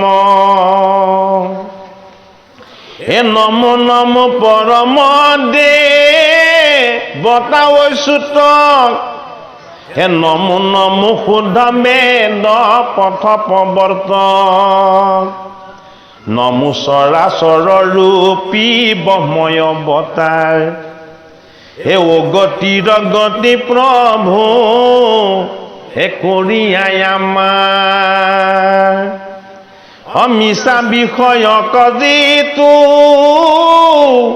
হে কৰৈ মাত্ৰ ধ্যান চাৰি বেদ পঢ়ন্তনো পূজে তাৰ জ্ঞান যদ্যপি সুহিত তুমি আছা হৃদয়ত হে নজানে তথাপি তাতো হেনো শিকাবে অজীবেদে তোমাক কহে এ তাকে নিতে পঢ়ে হে তথাপি অজ্ঞানতাৰ হে নিতে নিতে চৰে তোমাৰ মায়ায়ে আতি আৱৰিল মতি পালে দুৰ্গতি সিটো হে গৈল অধোগতি বেদৰ প্ৰকাশে প্ৰভু হে তোমাৰ ৰহস্য বেদ তাত পজ জানি লেখে হৱা বৈশ্য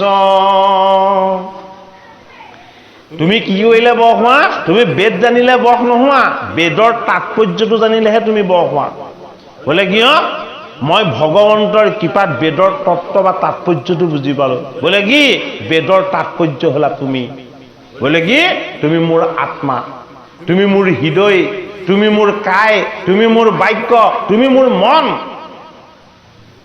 এই সমস্ত বিলাক কেৱল তুমি বোলে কি মোৰ লগত মই বুলি একোই নাই কোনে অনুভৱ কৰিছে এই কথা মাৰ্কণ্ডেয় ঋষিয়ে অনুভৱ কৰিছে যে মই স্বৰূপ জীৱ মাৰ্কেন্দ্ৰৰ লগত মই বুলি একোৱেই নাই, মই বুলি যিখিনি ভাবি আছিলো এইখিনি মোৰ মায়া, যিখিনি ইয়াত প্ৰকাশ হৈ আছে সমস্তখিনি তুমি। হে ৰাম যজ্ঞ সাংখ্য চিন্ত যিটো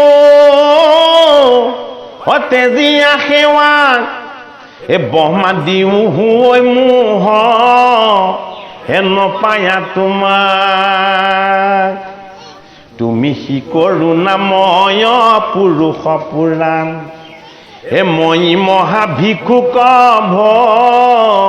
কতি দিও দান, তোমাৰ চৰণে ৰতি মিলো কয় আমাৰ হে মহাপুৰুষক ৰহু নমস্কাৰ, হে কৰ্ণিলা পৰমটো তিমি কন্দু নন্দনে হে ভৈলন্ত সন্তোষ শুনি হে নৰ নাৰায়ণে,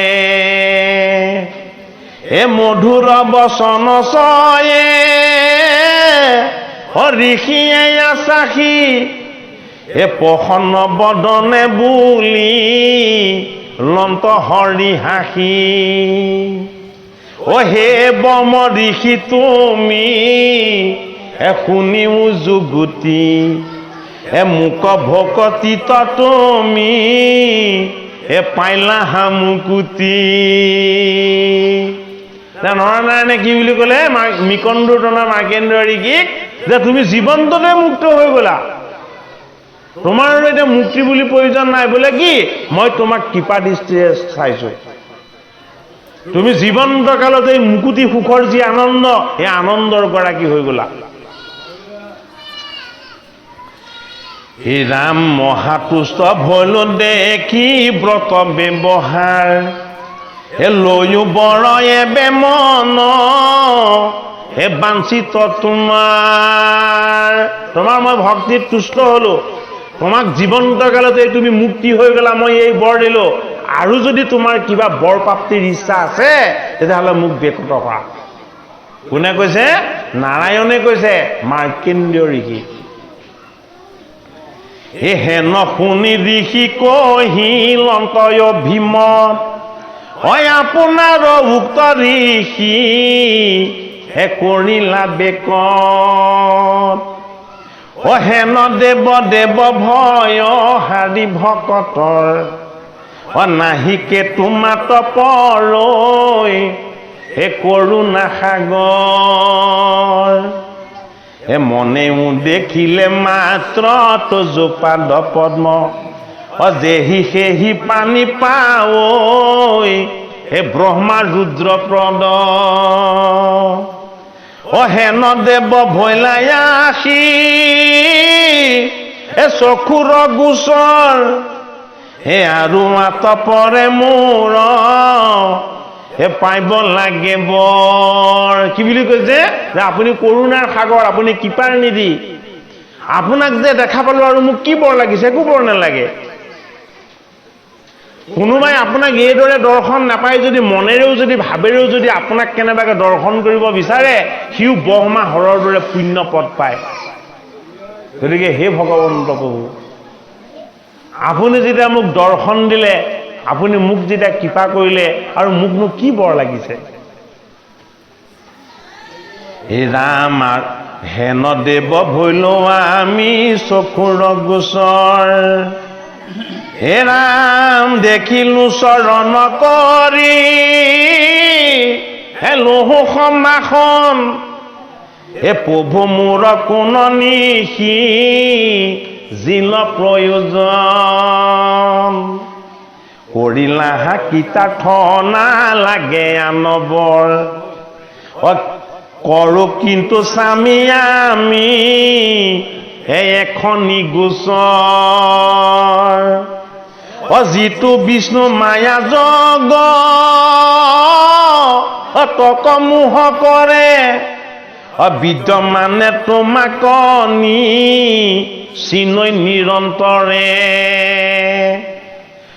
সেহি তোমাক আমি জানিবা কচাওঁ মায়াক দেখিলে প্ৰভু সবে বৰ পাওঁ। দুটা বস্তু। কি দুটা বস্তু? এটা হ'ল হৰিৰ বিষ্ণুৰ মায়া, এটা হ'ল বিষ্ণু। মাৰ্কেন্দ্ৰীয় ঋষিয়ে কি দৰ্শন পালে? মাৰ্কেন্দ্ৰীয় ঋষিয়ে বিষ্ণুক দৰ্শন পালে, কিন্তু এটা বিষ্ণুৰ মায়া দৰ্শন কৰিব ইচ্ছা কৰিছে। হয়নে বাৰু? পাণ্ডৱৰ নাতি পৰীক্ষিত নৃপতিক সুখদেৱ ভগৱানে কৈছে, তুমি যিদিনাখনে মোৰ চৰণ দৰ্শন পালা সেইদিনাখনে তোমাৰ ঈশ্বৰ দৰ্শন হৈ গ'ল। গুৰুৰ চৰণ দৰ্শন পোৱাৰ পাছত আৰু ঈশ্বৰ দৰ্শন বেলেগ হোৱাৰ প্ৰয়োজন নাই। তৎপদং দৰ্শিতং তস্मै শ্ৰী গুৰুদেৱে নমঃ। গুৰুৰ চৰণ দৰ্শন পোৱাৰ পাছত আৰু ঈশ্বৰ দৰ্শনৰ কোনো প্ৰয়োজন নাই। কিন্তু ঈশ্বৰ দৰ্শন পোৱাৰ পাছত মাৰ্কেন্দ্ৰীয় ঋষিয়ে এটা দৰ্শন কৰিব বিচাৰিছে। কি? সপ্তম স্কন্ধত প্ৰহ্লাদে কৈ থৈ গৈছে কাক? ভগৱন্ত বিষ্ণু। হে প্ৰভু, আপুনি মোক কৃপা কৰিলে, ধন্য কৰিলে, এই ভয়ংকৰ ৰূপেৰে আপুনি মোক দেখা দিলে, আৰু আপোনাৰ আশীৰ্বাদত আপোনাৰ এই নৰসিংহ ৰূপলৈ মোৰ কোনো ভয় নালাগিল। কিন্তু হে হৰি, এই দৈত্যকুলৰ প্ৰজাসকল ইমান অনাচাৰী কিয়? দৈত্য শিশুসকলে মোৰ কথা অকণমান মানিলেও তেওঁলোকৰ তমগুণ দূৰ নহয় কিয়? এই দৈত্যসকল কেতিয়াকে ভকত হ'ব, আপোনাক একান্ত চিত্তে ভজিবলৈ অভ্যাস কৰিব? এই দৈত্যকুলটো কেনেকৈ উদ্ধাৰ হ'ব? সকলোৱে তমগুণী, কোনো সত্ত্বগুণীলে নাহে। আপোনাৰ চৰণ চিন্তা কৰি কুট দেশ অহংকাৰ দূৰ কৰি ভকত হ'বৰ ইচ্ছা নকৰে। গতিকে আপুনি ৰচনা কৰা এই ভৱ সংসাৰৰ যি ভৱ মায়া, এই মায়া দৰ্শন কৰিহে মোৰ ভয় লাগিছে। প্ৰহ্লাদে কি হলে ভয় কৰিলে? ঈশ্বৰে ৰচনা কৰা মায়া দৰ্শন কৰি ভয় কৰিছে। এতিয়া সেই মায়াটোনো কি? ক'ত বুজাব? ভাগৱতৰ ১২ স্কন্ধত বুজাব। যিটো বিষ্ণুৰ মায়ালে, সংসাৰৰ নিকাৰলে প্ৰহ্লাদে ভয় কৰিছিলে, এই সংসাৰৰ নিকাৰ আৰু বিষ্ণুৰ মায়া, এই বস্তুটোনো কি? পৰীক্ষিত নৃপতিয়ে সপ্তম দিৱস আহি পাই গ'ল। সেয়া জানিলেহে মৃত্যু হ'ব তেওঁৰ। সেয়া নজনাকে পৰীক্ষিতৰ দৰে শুদ্ধ জীৱৰ কেতিয়াও মৃত্যু নহয়। এটা মাৰ্কেন্দ্ৰীয় ঋষিয়ে প্ৰাৰ্থনা কৰিলে কাক? ভগৱান বিষ্ণুক। যে তোমাৰ বিষ্ণুৰ মায়াতকৈ ডাঙৰ বস্তু একো নাই। বোলে কি?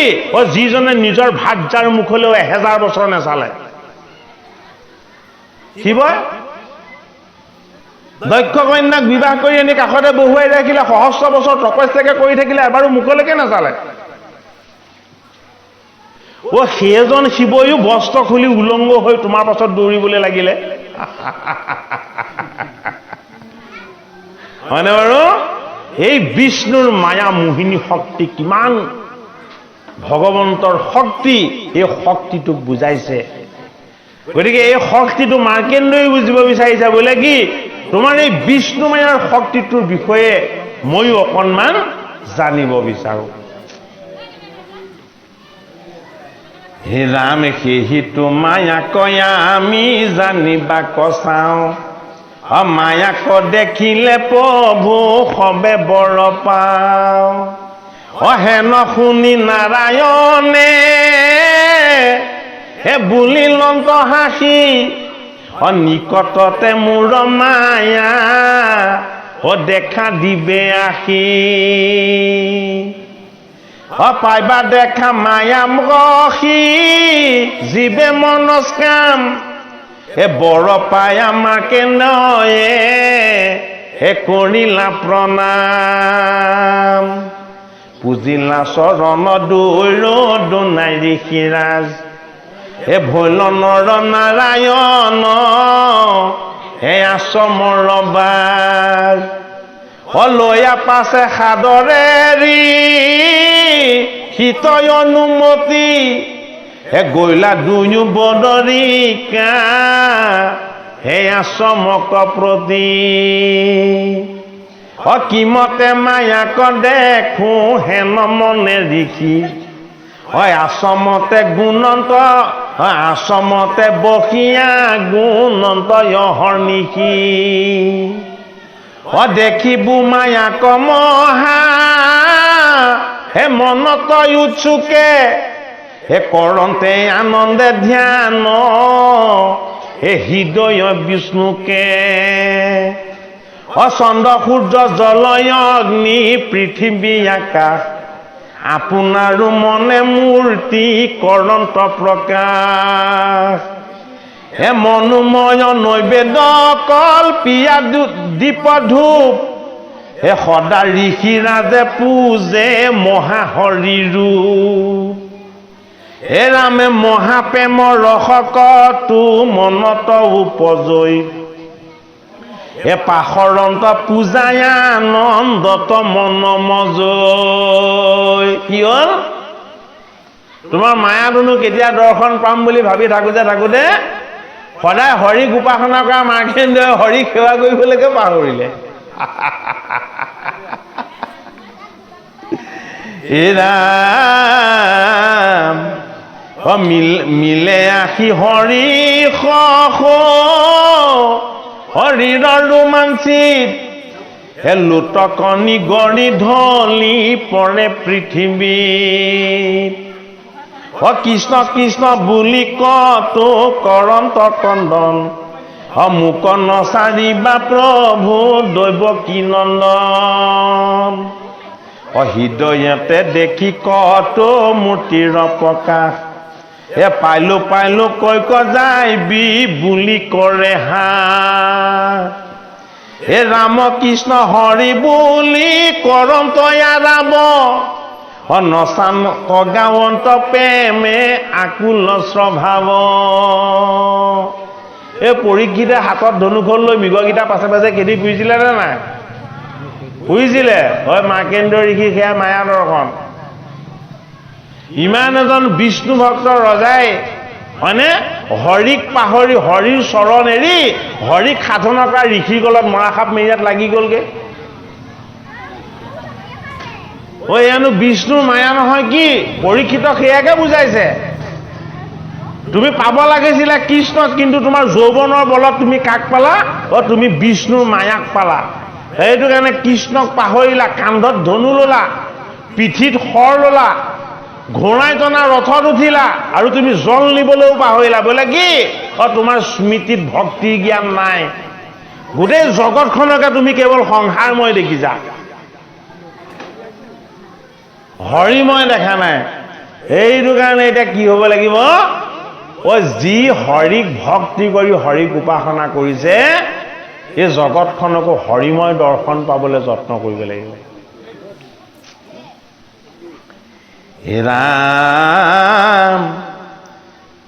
হে ৰাম কৃষ্ণ হৰি বুলি কৰন্ত ৰাম নাচন্ত গাৱন্ত প্ৰেমে হে আকুল স্বভাৱ গোপালৰ লীলা কতো কৰন্ত উৎসুকে কমময় হৈয়া কতো থাকন্ত নিচুকে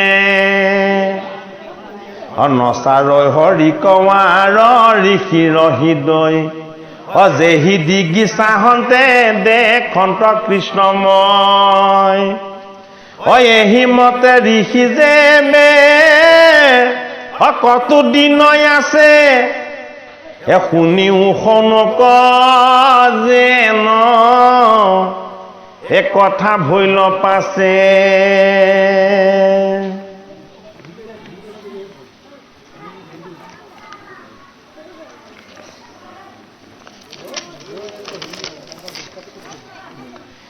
শুনা সামাজিক জন মহাভাগৱত চিত দিয়া শুনা কলি একালৰ মহত এৰিলে কবে লোকে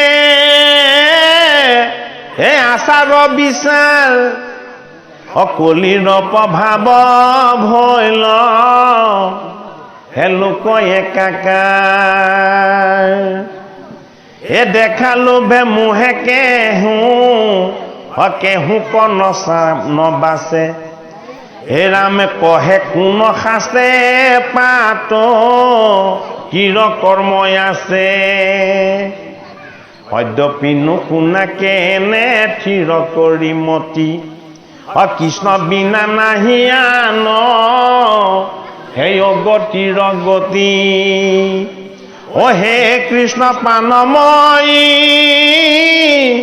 পখিলো শৰণে হে যেন নপাহৰো তজো হে চৰণ মৰণে ভকতেকে হৈবা মিত্ৰ মোৰ যেন প্ৰাণ মই মহাভিক্ষুকক দিওঁ বিহিদান জৈতে তৈতে হৌক জন্ম হে মোৰ কৰ্ম ফলে হে থাকুক ভকতি তজো হে চৰণ কমলে হে সুখে দুখে মুখে মোৰ হে নচাৰুক নাম হে পাতক চাৰুক নাকি ভোলা ৰাম ৰাম হৰি নাম অকণমান তেওঁ দেখা মায়াখন কীৰ্তন কৰি দিওঁ নহয় জানো হা তেতিয়াহে বিষ্ণু মায়াখন বুজি পাম দুলৰী চন্দ আছে কদিনা মাকে ঋষি নিজ আশ্ৰমৰ কাছে হে পুষ্প ভদ্ৰ নদী তত নিকটত বিষ্ণুক চিন্তিতে আছে হে নাম সূৰ্যস্তগত সেই সময়ত হয় আচন্তে দীক্ষিত হিতি হে পচন্দ বায়ুৰ আন্দোলন শবন্দ শুনিও চাৰিও ভীতি পৰম কলোল নিত গীতৰুল সুনন্ত চাৰিও পাশে হে মহা মহা মেঘ সমূহে শুকাই হে বায়ুৰ লগত আহে হে দুৰ্ঘোৰ গৰ্জনে যেন কাণ পাতে মেদিনী মণ্ডলৰে বিজুলী সঞ্চাৰে হৃদয় বিদাৰে পৃথিৱী বুঢ়াৱে বৰে পৃথিৱীখন তলবল কৰা দেখিছে কোনে মাৰ্কেণ্ডেয় ঋষিয়ে হে ৰামে কৰে শিলা বৃষ্টি নষ্ট কৰে সৃষ্টি হে সঘনে অস্ত্ৰ প্ৰহাৰে বেৰিয়া চৌপাশে ঢাকিয়া আকাশে হে বৰষে মুখল ধাৰে বিম্বাদ শবদ আন্দোল বায়ুৰ দেখন্তে ধাতু উৰাই চাৰিও ভীতিৰ সাগৰৰ উমি পৃথিৱী আশে বুৰাই পচন্দ বতাহে ঢৌ থলয় লংঘিয়াই আশে আকাশ কুম্ভীৰ মগৰে কৰে উৰুফাল দেখি ভৈল ঋষি ত্ৰাস হে ভয়ংকৰ পাক চাক যেন ফুৰে দেখিয়া ভয়ে গৰ্ভ গলে পৃথিৱী পৰ্বত স্বৰ্গক উলংঘিয়াই আশে সাগৰৰ জলে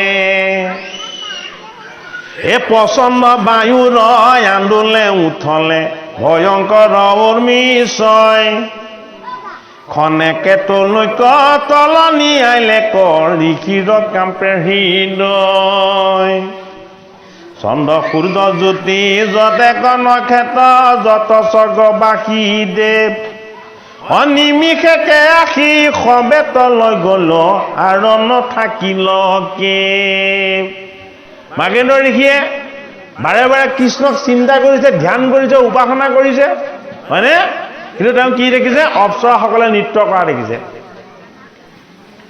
কি দেখিছে ভোগৰ সামগ্ৰীবিলাকে তেওঁৰ ফালে আহি তেওঁক মোহিত কৰা দেখিছে সংসাৰখনে তেওঁক খেদি খেদি আহি তেওঁক বেৰি ধৰিছে তাৰ পাছত কি দেখিলে নদীবিলাক দেখিছে নদীবিলাক দেখোন নদী নহয় দিব্য নাৰীয়ে বোলে কি হৈছে এই নাৰীসকলে কৃষ্ণৰ চৰণ সেৱা কৰিব বিচাৰিছে তাৰ পাছত দেখিছে বিৰিখবিলাকৰ কথা বোলে বিৰিখবিলাক কি বোলে বিৰিকবিলাকে যেন কথা ক'বলৈ লৈছে। কি হৈছে? গোটেই কোলাহল সৃষ্টি হৈছে, হাই উৰুমিৰ সৃষ্টি হৈছে। তাৰ পাছত কি হৈছে? প্ৰচণ্ড ধুমুহা আহিছে। মাৰ্কেন্দ্ৰ ঋষিয়ে ভয় কৰিছে, মোকো উৰুৱাই লৈ যাব নেকি? তাৰ পাছতে উত্তপ্ত গৰম আহি গ'ল। গৰমত তেওঁ ভয় কৰিছে, চব মৰি জ্বলি যাব নেকি? তাৰ পাছতে সমুদ্ৰৰ ঢৌৱে যেন এতিয়া আকাশ চুব, গোটেইখন উঠলি উঠা দেখিছে। হয়নে বাৰু? মায়া চঞ্চল বস্তু, তাকে বুজাইছে। মায়া চঞ্চল, ঈশ্বৰ স্থিৰ। মায়াই আমাক চলনা কৰে, ঈশ্বৰে আমাক চলনাৰ পৰা ৰক্ষা কৰে। গতিকে কিদৰে মাৰ্কেন্দ্ৰেয় স্বৰূপ ঋষিৰ মায়া দৰ্শনৰ দ্বাৰা পৰীক্ষিত নৃপতিৰ মায়াৰ পৰা মুক্তি হ'ব। 28 সহস্ৰ ঋষিয়ে সত্ৰ পাতি শৌনক আদিয়ে বিষ্ণুৰ মায়াৰ পৰা কেনেকে মুক্তি পাব? মাৰ্কেন্দ্ৰ ঋষিৰ মায়া দৰ্শনৰ কথা শ্ৰৱণ কৰি। বোলে কি? এই জগত সংসাৰ জীৱ, এই সকলোবিলাক হৰিৰ মায়া। এইবিলাক কোনো স্থিৰ নহয়, এইবিলাক অশান্ত আৰু অস্থিৰ। হয়নে? এই অশান্ত আৰু অস্থিৰৰ পৰা যদি ৰক্ষা পাবলৈ হয়, আমি শান্ত, প্ৰশান্ত আৰু সুস্থিৰ বস্তুত আশ্ৰয় ল'ব লাগিব। সুস্থিৰ বস্তুটো কি? ভগৱন্ত কৃষ্ণৰ চৰণ। হে ৰাম, হে ঋষিক ভুঞ্জিবে লাগি জল জন্তু, যুঁজে মহাউৰু ফালে, কামোৰা কামুৰি কৰে হুলস্থুলি, প্ৰলয় জল উথলে। বতাহে হিলুলে, উৰ্মিৰ আন্দোলে, ফুৰন্ত পাকতে উটি। ভয়ে ধাতু যাই, খুন্দায়ে তৃষ্ণায়ে, যাই যেন পান ফুটি। হয় ৰামে কেহু বেলা শোক মোহ মিলৈ আখি, কেহু বেলা মহাদুখ, কতো বেলা মহা ভয় মিলৈ আখি, কেহু বেলা মিলৈ সুখ। হে ৰামে কত বেলাই আখি, মহাব্যাধি ধৰৈ, বেদনাত মূৰ্ছা জান্ত, অপাৰ সাগৰে পৰিপূৰ্ণ ৰুষি, হে দুখৰ প্ৰান্ত। বিষ্ণুৰ মায়াত হে বিমোহিত ইয়াতি, অহৰাইল চেত ন জ্ঞান, নাই মন শান্তি, অনেৰৈ ভয় ভ্ৰান্তি। আছে কথম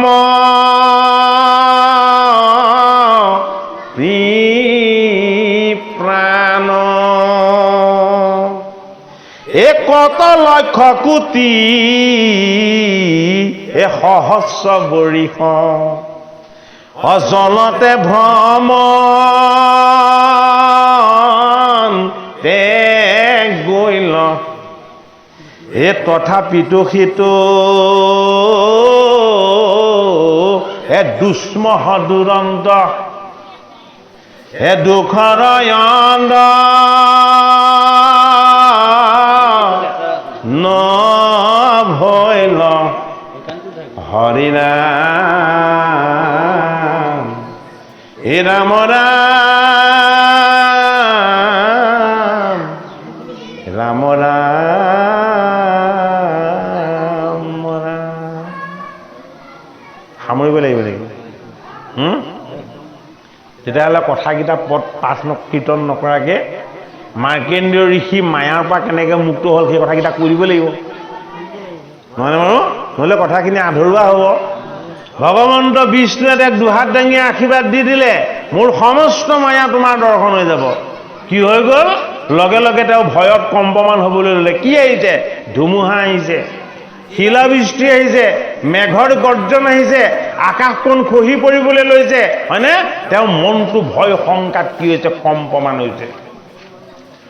যিজন মাৰ্কেণ্ডই একোলৈকে ভয় নকৰিছিল, কোনো শংকা মনত নাৰাখিছিল, সেইজন মাৰ্কেণ্ডেয় এই সংসাৰৰ দুখ, সংসাৰৰ যন্ত্ৰণা, সংসাৰৰ কষ্ট আৰু সংসাৰৰ তাপ দেখি তেওঁ অত্যন্ত ভয় ভীতিগ্ৰস্ত হৈ বৰ কষ্ট পাবলৈ ল'লে। কিমান দিন থাকিলে তেনেকে? সপ্তকল্প।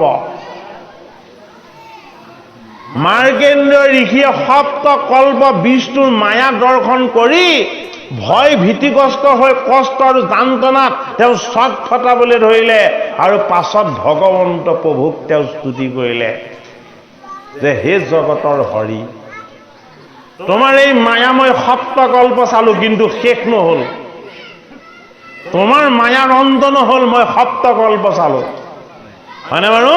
তোমাৰ মায়াৰ দৰ্শন কৰি মই অত্যন্ত কষ্ট পালো, মোৰ কোনো আনন্দ নহল, গতিকে মই এতিয়া তোমাৰ মায়াৰ পৰা মুক্ত হ'ব বিচাৰো, হয়নে?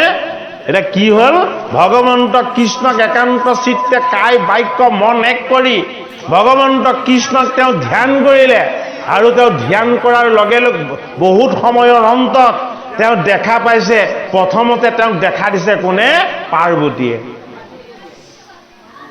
ভাগৱতৰ সাৰ, দ্বাদশ স্কন্ধৰ ৰহস্য, মাৰ্কেণ্ডেয় ঋষিৰ মায়া দৰ্শন। প্ৰথমতে দেখা দিলে ভৱানীয়ে, পাৰ্বতীয়ে, হয়নে? আৰু তাৰ পাছত দেখা দিলে কোনে? হাতত ত্ৰিশূল আৰু দম্বৰু দুগ দুগ বজাই মহাবৈষ্ণৱ শিৱই দেখা দিলে। কথাখিনি ভালকে শুনক, নহলে কথাখিনি আধৰুৱা হ'ব, কথা নাপাতিব। যেতিয়া তেওঁ বিষ্ণুক ধ্যান কৰিলে, কৃষ্ণক উপাসনা কৰিলে, সন্মুখত আহি প্ৰথম দেখা দিলে পাৰ্বতীয়ে আৰু লগে লগে দেখা দিলে শিৱই, মহাবৈষ্ণৱ শিৱই। মাৰ্কেণ্ডেয় বিবুদ্ধিত পৰিলে যে মই চাবলৈ বিচাৰিছিলো কৃষ্ণক দেখা দিলেহি শিৱ আৰু পাৰ্বতীয়ে, কাৰণটো কি? হয়নে? এতিয়া ভগৱান কৃষ্ণই তেওঁক বাণীৰ ৰূপত কৈছে, হে মাৰ্কেণ্ডেয়, তোমাৰ মায়াৰ অন্তিম তত্ত্বটো এইটোৱেই, বোলে কি? এই পাৰ্বতী তোমাৰ পৰ্বতময় দেহ, এই শিৱ তোমাৰ লগত থকা জীৱ, এই দেহ আৰু জীৱৰ পৰিচয় তোমাৰ যেতিয়ালৈকে নহব তুমি বাল মুকুন্দক দৰ্শন নাপাবা। সেইটো কাৰণে তুমি মোক মাতিছিলা কৃষ্ণক আৰু দেখা দিলে মোৰ দুটা তত্ত্বই। এটা হল এই জড় মায়া, এই মায়াই হল কি? ভৱানী, এই ভৱানী হল পাৰ্বতী। বোলে কি? এয়া তোমাৰ দেহৰ অপৰা প্ৰকৃতি। আৰু তোমাক হাতত ত্ৰিশূল আৰু দম্বৰু লৈ যে দেখা দিছে, তিনি গুণত বান্ধ খাই থকা এইজন শিৱ, এয়া হল তোমাৰ লগত থকা মূৰ অংশ জীৱ। এই দেহৰূপী পাৰ্বতী আৰু জীৱৰূপী শিৱক তুমি যেতিয়ালৈকে দেখা নাপাবা, মোক কৃষ্ণ দৰ্শন তোমাৰ কেতিয়াও লাভ নহব। বুজাই দিলে, বোলে কি? প্ৰথমতে বৈষ্ণৱক সেৱা কৰা, প্ৰথমতে বৈষ্ণৱৰ চৰণৰ আশীৰ্বাদ লোৱা, বিষ্ণু বৈষ্ণৱক ভেদ নেদেখিবা, এই শিৱই ময়েই শিৱ, এই তত্ত্বটো তুমি বুজি লোৱা। আমি ভকতৰ চৰণ ধুৱাই চৰণৰ জল শিৰত লওঁ নে নলওঁ? কিয় লওঁ? ভগৱানৰ জলতকৈও বেছি পুণ্য ভগৱন্তৰ ভকতৰ চৰণৰ জল, হয়নে? এই আত্মবিশ্বাস যদি আমাৰ নাথাকে তেতিয়াহ'লে আমাৰ ভক্তি হ'ব জানো? কেতিয়াও নহ'ব, হয়নে বাৰু? সেইটো কাৰণে ভগৱন্ত বিষ্ণুৱে কৈছে, ভকতেহে মূৰহিদি জানিবা নিশ্চয়, ভকত জনৰ জানা আমিষেৰ হৃদয়। এই শিৱ আৰু পাৰ্বতীৰ ৰূপত যেতিয়া দৰ্শন দি মাৰ্কেণ্ডেয় ঋষিৰ মায়াৰটোৰ পৰা মাৰ্কেণ্ডেয়ক যেতিয়া মুক্ত কৰি দিলে, তেতিয়া মাৰ্কেণ্ডেয়ক শিৱই কৈছে, হে মাৰ্কেণ্ডেয়, তুমি এইবাৰ দৰ্শন পাবা মোৰ স্বামীক। কাৰ স্বামীক? শিৱৰ স্বামীক। এই শিৱ হল জীৱ। বোলে জীৱৰ স্বামীৰ ৰূপটো কি? বোলে সেউজীয়া। তুমি তপস্যা আৰু সাধনাৰে এক ভাৱনালৈ যোৱা, তোমাক এতিয়া কৃষ্ণই দৰ্শন দিব। কি দেখিলে? এটা সেউজীয়া পাত দেখিলে। এই সেউজীয়া পাতটো কি? হয় আমাৰ জীৱন। এই জীৱনৰূপী সেউজীয়া পাতত দেখা পালে কাক? এটি শিশুক, বাল মুকুন্দক। এই বাল মুকুন্দই হল জীৱৰ ৰূপলৈ অহা প্ৰত্যেকটো শিশু। যদি আমি শিশুক ভাল নাপাওঁ, শিশুক ঈশ্বৰ জ্ঞান নকৰোঁ, তেতিয়াহ'লে ঈশ্বৰক ক'তো দেখা নাপাম, ঈশ্বৰক আমি ক'তো বিচাৰি নাপাম। শিশুকে আমি ঈশ্বৰ জ্ঞান কৰি শিশুৰ চৰণ চুই আমি ঈশ্বৰৰ স্পৰ্শ পাব লাগিব। এইটো কাৰণে এই জীৱনেই হ'ল এখিলা সেউজীয়া পাত। এই সেউজীয়া পাতখিলাত আমি বাল মুকুন্দৰূপী শিশুৰ যিটো দিব্য ঈশ্বৰ ৰূপ, এই ঈশ্বৰ ৰূপটোক আমি প্ৰত্যক্ষ কৰিব লাগিব। কি কৰিছে? বাল মুকুন্দই ভৰিৰ বৃদ্ধ আঙুলিটো তেওঁ মুখেৰে সৈতে চুপি আছে, বোলে কি মই তোমাৰ চৰণত বিষ্ণু ৰূপত বাস কৰি আছো। এই চৰণত বিষ্ণু ৰূপত বাস কৰি থকা মোৰ ঈশ্বৰৰ অমৃত মই মুখপদ্মে পান কৰোঁ, সেইটো বুজালো। সেইটো কাৰণে বাল মুকুন্দৰূপী এটি শিশুৱে যেতিয়া চৰণৰ অমৃত তেওঁ নিজেই যেতিয়া পান কৰি চুম্বন কৰি দেখুৱালে, মাৰ্কেন্দ্ৰীয়ৰ মায়া দূৰ হৈ গ'ল। কি দেখিছে? পদুম ফুল ফুলি থকা দেখিছে। সামবেদৰ মণ্ডলে দেখি কেনে ভগৱন্ত বিষ্ণুক স্তুতি কৰি থকা দেখিছে। ভগৱন্ত বিষ্ণুৱে মাৰ্কেন্দ্ৰীয় ঋষিক দৰ্শন দি ইখন ইখন হাঁহি ক'ব বিচাৰিছে, মোৰ মায়াটো কিমান কষ্টকৰ তুমি বুজি লোৱা। সপ্তকল্প তুমি মায়া দৰ্শন কৰি যিমান জানতলা পালা, খন্তেক সময় তুমি বাল মুকুন্দক দৰ্শন কৰি সপ্তকল্পৰ মায়াৰ পৰা তুমি মুক্ত হৈ গলা। গতিকে আমিও মাৰ্কেন্দ্ৰীয় ঋষিৰ দৰে মায়া দৰ্শনৰ ইচ্ছা কৰিলে নহ'ব। ভগৱন্ত কৃষ্ণৰ চৰণ দৰ্শনৰ ইচ্ছা আমাৰ যাতে হয়, বাল মুকুন্দ স্বৰূপ ঈশ্বৰৰ চৰণৰ অমৃত আমি যাতে পান কৰিবলৈ পাওঁ। ভাগৱতৰ ৰহস্য কি? বাল মুকুন্দ। যিজনক দেখা নাপালে মায়া দূৰ নহয়, যিজনৰ কৃপাৰ প্ৰসাদ নাপালে মাৰ্কেন্দ্ৰীয়ৰ দুখ দূৰ নহয়, সেইজন মাৰ্কেন্দ্ৰীয় ঋষিৰ মায়া দূৰ হ'ল, হৰিৰ কৃপা লাভ হ'ল। আৰু বাল মুকুন্দ ৰূপত এটি বটবিৰিখৰ পাতত জগতৰ গোসাঁয়ে নিজেই এটি শিশু হৈ তেওঁ চৰণৰ অমৃত নিজেই পান কৰি দেখুৱালে। বোলে কি মোৰ মায়া ময়েই চাওঁ, মোৰ অমৃত ময়েই পান কৰোঁ, মই আৰু তুমি বেলেগ বুলি নাভাবিবা। তোমাৰ আৰু মোৰ মাজত কায়ৰ পাৰ্থক্য আছে, আত্মাৰ কোনো পাৰ্থক্য নাই। ভাগৱত গ্ৰন্থ বিপৰীত। ভাগৱতৰ দ্বাদশ স্কন্ধত মাৰ্কেন্দ্ৰীয় ঋষিৰ মায়া দৰ্শন আৰু মায়াৰ পৰা মুক্তি, বাল মুকুন্দ ৰূপ দৰ্শন। এয়াই হ'ল ভাগৱত শাস্ত্ৰৰ মহিমা। হে কৃপালু গুৰুমতী ভাৱানন্দ সমস্ত আপোনাসৱৰ আজ্ঞা আৰু আশীৰ্বাদ লৈ আমি পাঠভাগী আজি চৈতন্য কৰিছিলোঁ। পুনৰ আপোনাসৱ সমস্ত ভকত বৈষ্ণৱৰ চৰণত আমি সেৱা জনাই আপোনালোকৰ আজ্ঞা লৈ আমি পাঠভাগী সামৰিব বিচাৰিছোঁ। বহাই দিওঁ। হে ৰাম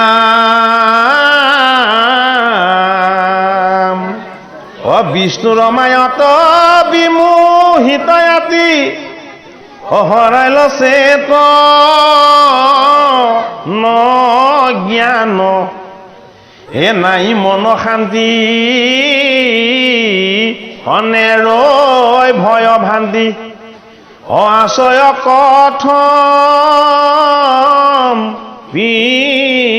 প্ৰাণ হে কত লক্ষ কোটি হে সহস্ৰ বৰিষ অজলতে ভ্ৰমণ তে গৈল এ তথাপিতো সেইটো